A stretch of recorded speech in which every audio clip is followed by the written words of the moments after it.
হঠাৎ করে পেয়ে গেলাম আমাদের সম্মানিত আঞ্চলিক সম্পাদক জনাব এস এম সামাদ আলী মির্জা। এর আগে আপনারা শুনেছেন চট্টগ্রাম জেলার সম্পাদক জনাব মোহাম্মদ সেলিমউদ্দিন। তো আলাপচারিতায় কথা প্রসঙ্গে আমরা প্রজেক্টর দেখলাম। এই দেখার সাথে সাথে আমরা কার্নিভ্যালের শেষ পর্যায়ে একটু ওখানে যুক্ত হব।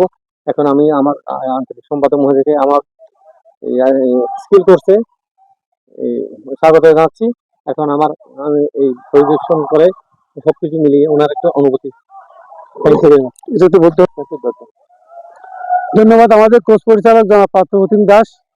আমি ধন্যবাদ জানাচ্ছি আমাদের চট্টগ্রাম জেলা স্কাউটের সুযোগ্য সম্পাদক জনাব সেলিমউদ্দিন, আমাদের জেলা স্কাউটের সহকারী কমিশনার জনাব রতন মহোদয়। আসলে আমরা একটা ওরিয়েন্টেশন কোর্সে গেছিলাম মানোয়ারাতে। যাওয়ার পথে এখানে আমরা স্কিল কোর্সে দেখতে আসলাম। অত্যন্ত চমৎকার ভাবে ৪৪ জন প্রশিক্ষণার্থী কোর্সে অংশগ্রহণ করেছে, ১০ জন প্রশিক্ষক। তাদের কাপ অভিযান চলতেছে। আমি অভিযানের অভিজ্ঞতা শেয়ার করেছি অনেকের সাথে। তারা সুন্দরভাবে কোর্সটা হচ্ছে আমাকে অবহিত করেছেন। তাকে আমি জেলা সম্পাদক এবং আমাদের কোর্স পরিচালককে নিয়ে আমাদের নতুন প্রজেক্টের কাজগুলি দেখলাম। ধীরে ধীরে হাঁটি হাঁটি পা পা করে আমাদের যে এগিয়ে যাচ্ছি চট্টগ্রাম অঞ্চল, এটা এগিয়ে যাওয়ার জন্য সবার সহযোগিতা পরামর্শ আমি আন্তরিকভাবে কামনা করি। এই ট্রেনিং সেন্টার আমাদের সকলের, আমরা এটা উন্নয়নে সকলে ঐক্যবদ্ধভাবে মিলেমিশে কাজ করব, এই আশাবাদ ব্যক্ত করতেছি।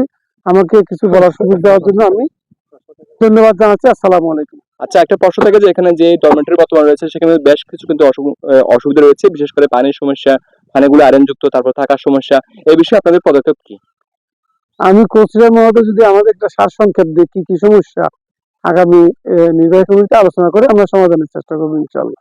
এছাড়া আরেকটা সমস্যা যে ভবনটা রয়েছে সে ভবন খবনার কাজ হতে পারে বলে মনে হয়, কারণ দেখা যাচ্ছে সরকার যখন পরিবর্তন হয় একটি কাজ সেটা স্থির হয়ে যায়, অর্থাৎ বরাদ্দ বা বাড়িয়ে সেটা স্থির করা হয়, কাজটা ফেলে রাখা হয়। এটা খবনার শেষ হবে বলে আপনার মনে হচ্ছে? আমাদের এটা চতুর্বার্ষিক পরিকল্পনার অংশ হিসেবে জুনে শেষ হওয়ার কথা প্রজেক্ট। তবে জুনের মধ্যে আমাদের যদি শেষ করতে না পারি, সরকার যদি আবার প্রজেক্ট বর্ধিত করে তাহলে হবে, নাহলে জুনে যতটুকু প্রজেক্টের আওতায় কাজ করা যাবে এতটুকু শেষ হয়ে যাবে। ধন্যবাদ আপনাকে।